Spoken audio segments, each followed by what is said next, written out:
Merhaba sevgili ilkokul 6. sınıf öğrencileri, kanalımıza hoş geldiniz. Türkçe dersimiz devam ediyor. Sevgili öğrencilerimiz, küçük kız ve mantarlar konuyla ilgili çalışmalar devam ediyor. Sizinle beraber, evet, konuşalım bölümünde hatırlarsanız metne ve derse hazırlanalım bölümünde sizden hangi araçları istedik? Sizden istenen haber, fotoğraf, istatistik bilgi ve benzerini de kullanarak içinde yaşadığınız toplumun trafik kurallarına uymakta nedenli, özenli davrandığını eleştiriler bakış açısıyla anlatan bir konuşma yapınız. Evet sevgili öğrenciler, buradan bu çalışmada sizden istediğimiz haber, bir de fotoğraf, trafikle ilgili, trafik kazalarıyla ilgili haberler, fotoğraflar, ister sosyal medyadan, kitaplardan, gazetelerden, o araçlardan bir haber ya da bir fotoğraf trafik kazalarıyla, trafikle ilgili onları bulacaksınız. Onun yanında ne yapacaksınız? Denli ve özenli. Yani denli ne demek? Ölçülü sözler kullanarak, ölçülü sözler kullanarak, bir de sözlerinize özen göstererek bir konuşma yapacaksınız. Hani siz TV ekranlarında haberleri izliyorsunuz. Haberler bizim gündem hayatımızda konuşmamız gibi değil. Bundan eminiz. Onun için siz de sanki bir muhabir olarak ya da bir spiker olarak TV ekranlarında onlar gibi bir konuşma, denli ve özenli bir konuşma yapacaksınız.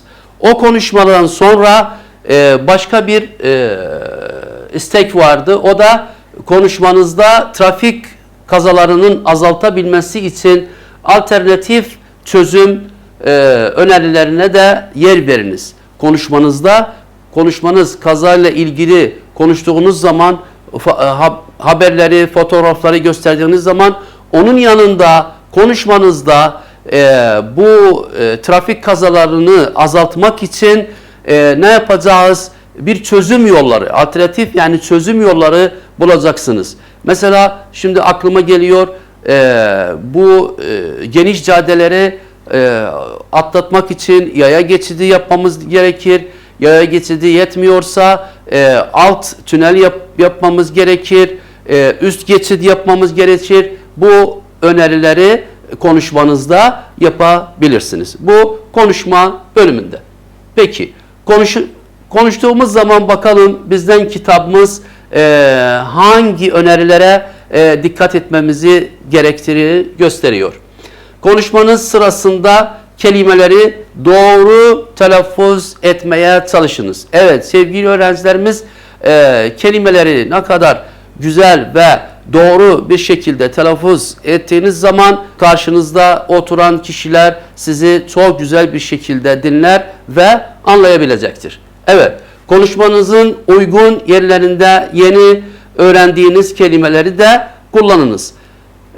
Küçük kız ve mantarlar konusunda hatırlarsanız birkaç tane yeni kelimeler öğrendik. Konuşmanızda o öğrendiğiniz yeni kelimelere de yer verseniz konuşmanız daha güzel olacaktır. Evet, konuşmanızın başında ve sonunda dikkat çekici ve çarpıcı ifadeleri kullanınız. Sevgili öğrencilerimiz, bir haber ya da bir istek olduğu zaman orada karşınızda oturan insanları kendinize çekmek için, sizi iyi dinlemek için ne yapacaksınız? Konu başlığını çarpıcı ve güzel ifadeler kullanacaksınız. Onun için karşınızda oturan eğer arkadaşınız olsun, sınıf arkadaşınız olsun, öğretmeniniz olsun, diğer kişiler olsun toplum içinde eğer çarpıcı bir ifadeler kullanmasanız belki de sizi dinlemezler, ama çarpıcı konuşmanızın başında ve sonunda çarpıcı ifadeler kullanacağız ki dinleyici bizi iyi bir şekilde dinlesin. Mesela arkadaşlarınızla konuştuğunuz zaman, bu konuşmanı yaptığınız zaman, evet sevgili arkadaşlarımız dikkat edin, trafik kurallarına dikkat edelim. Nasıl dikkat edelim? Burada öğrenciler size dikkat edecek. Bakalım bizim arkadaşımız ne söyleyecek? Onun konuşmanın sonunda sevgili arkadaşlarım, işte biz dikkat ettiğimiz zaman kazalar azalır.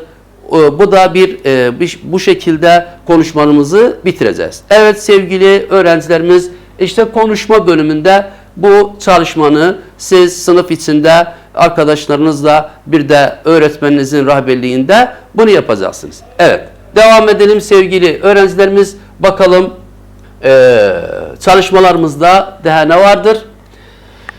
Yazalım bölümü. Evet, biliyorsunuz her konuyla ilgili çalışmalarımız var. Şimdi burada da yazalım bölümünde bakalım kitabımız bizden ne isteyecek? Siz olsaydınız Küçük Kız ve Mantarlar adlı metni nasıl yazardınız? Evet sevgili öğrencilerimiz, burada bizim kitabımız bizden çok güzel bir çalışma istemektedir. Siz olsaydınız Küçük Kız ve Mantarlar adlı metnini siz nasıl yazardınız? Siz kaleminizle nasıl bunu ifade edersiniz?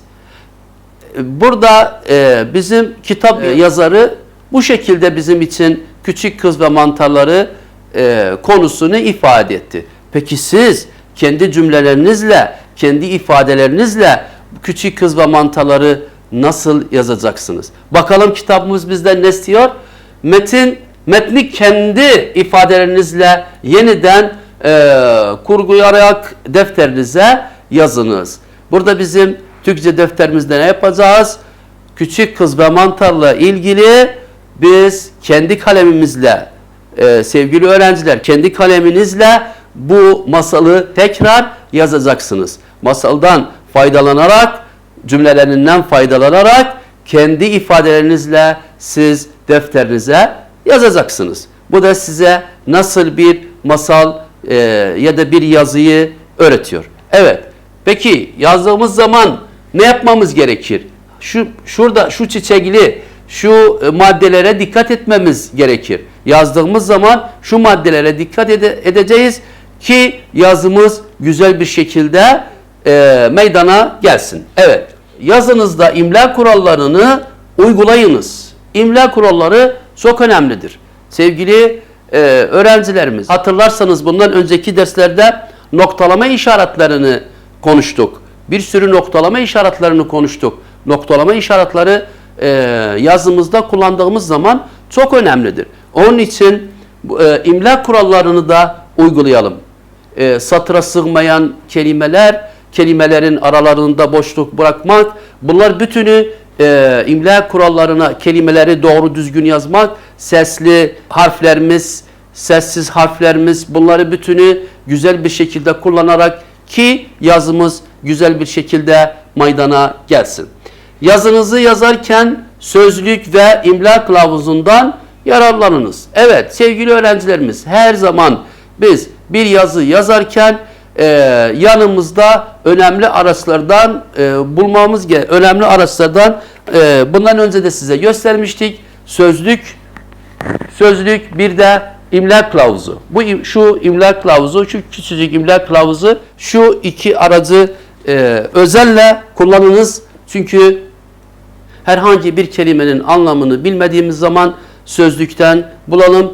Onun yanında herhangi bir kelimenin yazımı doğru olup olmadığını onu da imla kılavuzundan buluruz. Onun için bu iki araç yanınızda bulması gerekmektedir. Evet. Başka bir maddemiz var.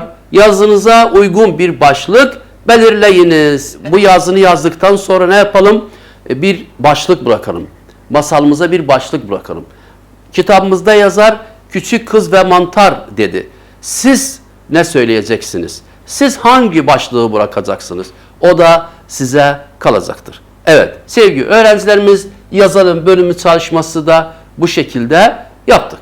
Evet devam edelim bakalım. Yine çok önemli bir kutumuz var. O da her zaman size hatırlıyorum. Bilgi kutusu. Bilgi kutusunu hiçbir zaman kaçırmayalım. Çünkü bilgi kutusunda önemli bilgiler var. Size yararlı bilgiler var.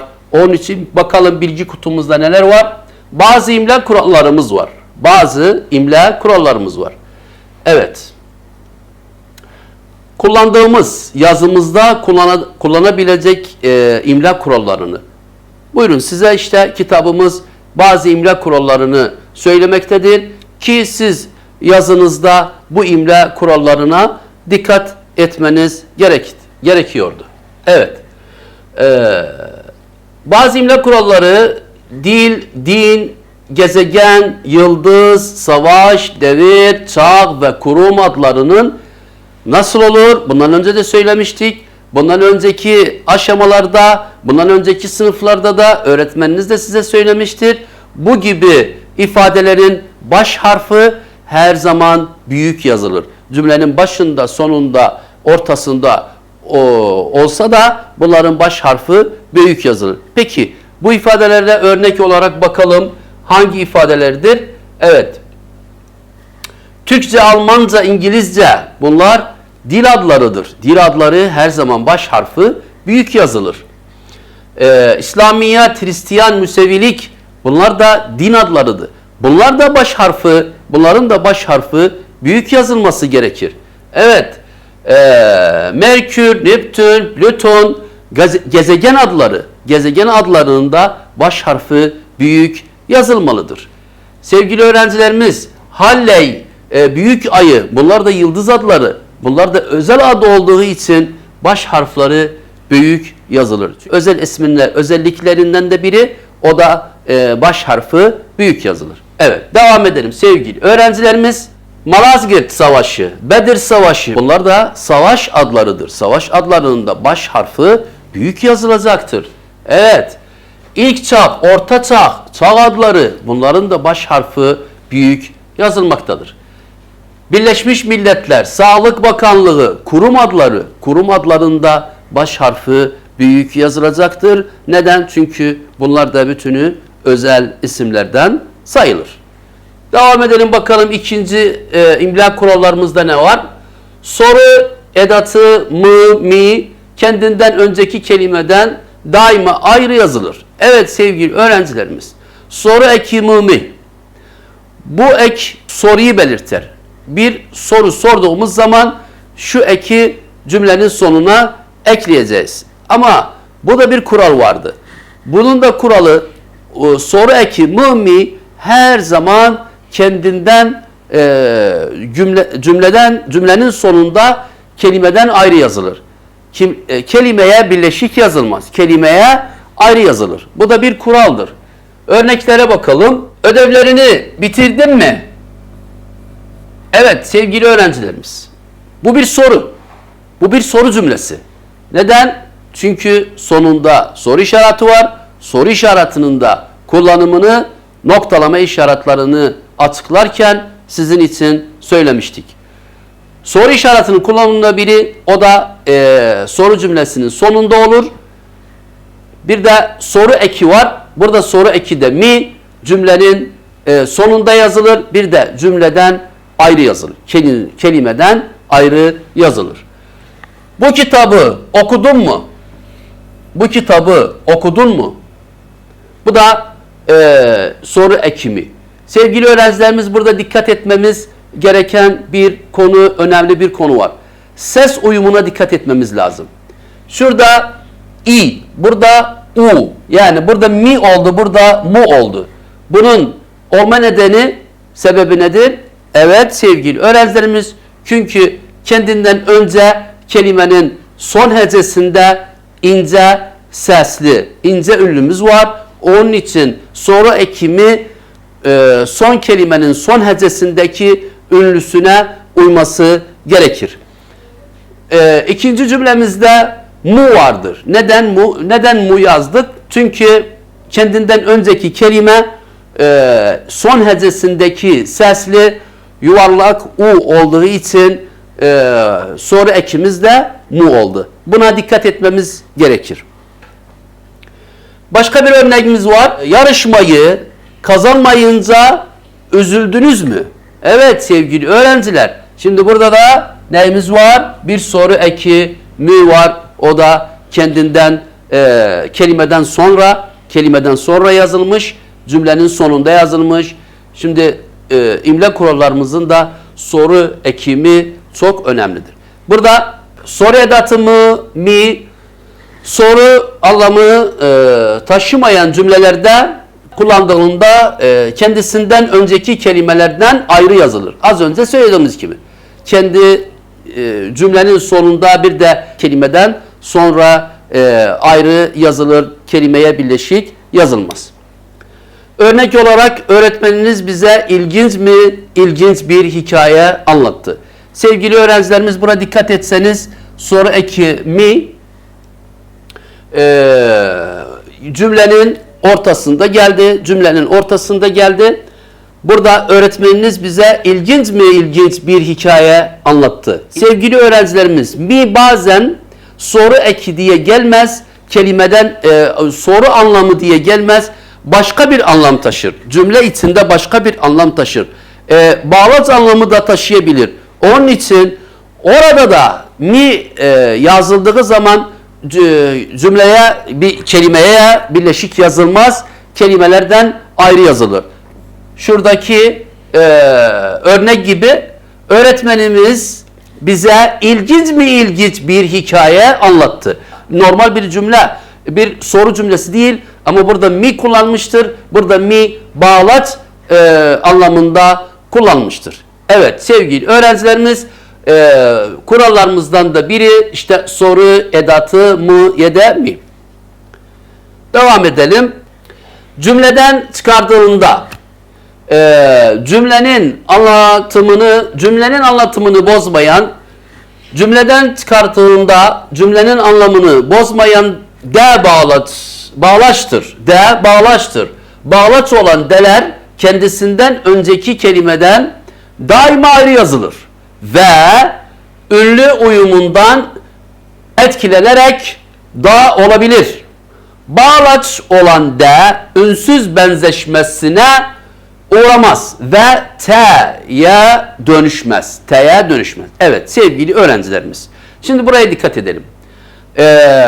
De bağlaç olduğu zaman her zaman cümlenin arasında ya da kelimeye bileşik yazılmaz, kelimeden ayrı yazılır. Bağlaç olduğu zaman.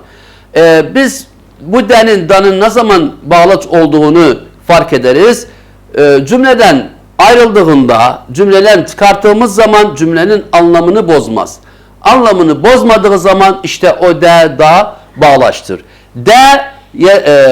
Bir de da olabilir. Yani ünlü uyumuna da olarak olabilir.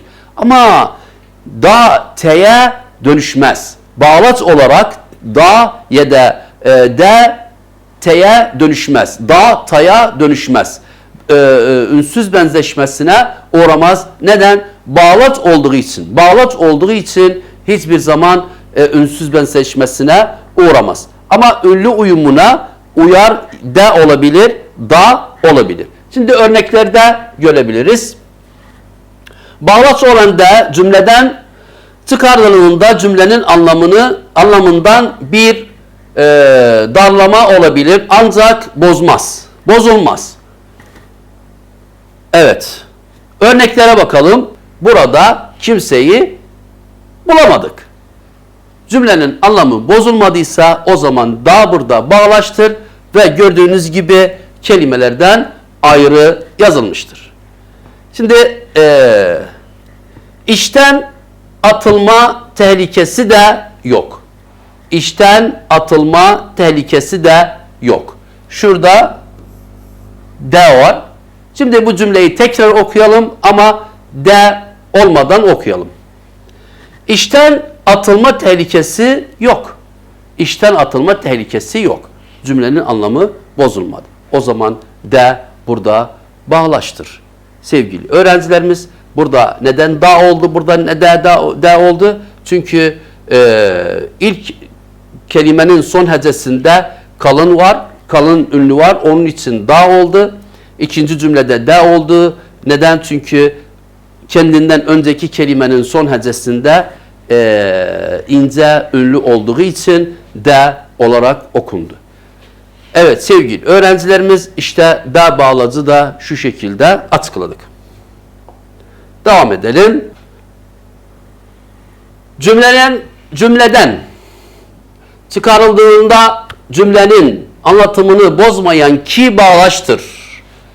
Bağlaç olan kiler de kendisinden önceki kelimelerden ayrı yazılır. Şimdi ki, buradaki bir bağlaçtır. Ki de aynı tıpkı da, de gibi kelimelerden ayrı yazılı, bağlaç olduğu zaman kelimelerden ayrı yazılacaktır. Şimdi örneklere bir bakalım. Bir de ne var daha? Bağlaçtır, kendisinden önceki kelimelerden daima ayrı yazılır. Bağlaç olan ki ünlü uyumlarına uymaz. Bağlaç olan ki ünlü uyumlarına uymaz. Hatırlarsanız ilkokul 5. sınıfta geçen senede bazı ünlü uyumu kuralını aldınız. Ki eki, bu ki hiçbir zaman ünlü uyumuna uymaz çünkü ses değişmez. Evet. Burada örneklere bir bakalım. Öyle bir konuştu ki herkesi kendine hayran etti. Evet sevgili öğrencilerimiz, ki burada bağlaçtır. Ki bağlaçtır. Şimdi cümleyi tekrar okuyalım ama ki'yi söylemeyelim. Öyle bir konuştu, herkesi kendine hayran etti. Cümlenin anlamı bozulmadı. O zaman ki burada ne yaptı? Cümleye güç kattı. Cümleye daha fazla bir anlam kattı. Evet. Çalışmadın ki, burada çalışmadın ki sınavı nasıl kazanacaksın? Çalışmadın ki sınavı nasıl kazanacaksın? Şimdi burada ki eki de yine bağlaçtır. Cümleyi tekrar okuyalım ama ki'yi okumayalım. Ki ekini okumayalım. Çalışmadın, sınavı nasıl kazanacaksın? Cümlenin anlamı bozulmadı. O zaman ki burada cümleye anlam bir de güç kattı. Şimdi sevgili öğrencilerimiz, burada imla kurallarını sizler için çalıştık. Unutmayın, yazınızda küçük kız ve mantarları defterinize kendi ifadelerinizle yazdığınız zaman şu imla kurallarına dikkat edelim. Sevgili öğrencilerimiz, bugünkü dersimiz bu kadar. Kanalımızı kaçırmayın. Gelecek ders buluşmak umuduyla herkesi Allah'a ısmarladık. Hoşça kalın.